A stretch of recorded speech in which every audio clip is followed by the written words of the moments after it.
Team দ্বিতীয়বার সুযোগ পেয়ে বাঁধেরহাট জুনিয়র টিমের সাথে দুর্দান্ত কামব্যাক করেছে। তাদের দলের সকলের যৌথ সমন্বয়ে আজকে তারা ম্যাচটি নিজেদের করতে সার্থক হয়েছে। আর্জেন্টিনার গোলরক্ষক ইমি মার্টিনেজের মতো আজকে আমাদের গোলরক্ষক ছোটন ভাই নিজের সবটুকু দিয়ে দলটিকে বাঁচিয়ে রাখার চেষ্টা করেছে এবং সর্বদাই সফলও হয়েছে। তিনি তার জালে কোনো প্রকার বল বেড়াতে দেয়নি, যার ফলে সাহেবেরার ফ্ল্যাশ ফায়ার টিম টুর্নামেন্ট থেকে প্রায় বাদ পড়ে যাওয়ার পর থেকে আবার এসে তারা সেমিফাইনাল খেলার যোগ্যতা অর্জন করেছে। আশা করা যায় তারাও সেমিফাইনালে এই ফর্ম ধরে রাখবে ইনশাআল্লাহ। গাইজ, এজ এ ব্লগার হিসেবে আমি গিয়েছিলাম বাঁধেরহাট বাজারে একটি ব্লগ করার জন্য। আমাকে ইনভাইট করেছে সাহেবেরার ফ্ল্যাশ ফায়ার দলের কিছু সদস্য। কিছু অনাকাঙ্ক্ষিত মুহূর্ত আমার মোবাইলের ক্যামেরায় ক্যাপচার হয়েছিল।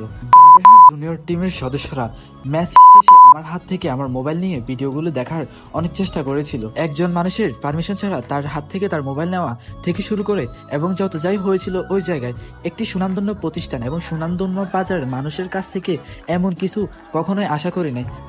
অবশেষে এক গোলে জয় নিয়ে আমরা বাড়ি ফিরতেছি আর আমরা ইতিমধ্যেই সেমিফাইনাল নিশ্চিত করেছি। আর আজকের ব্লগটি এখানে সম্পূর্ণ করা হলো।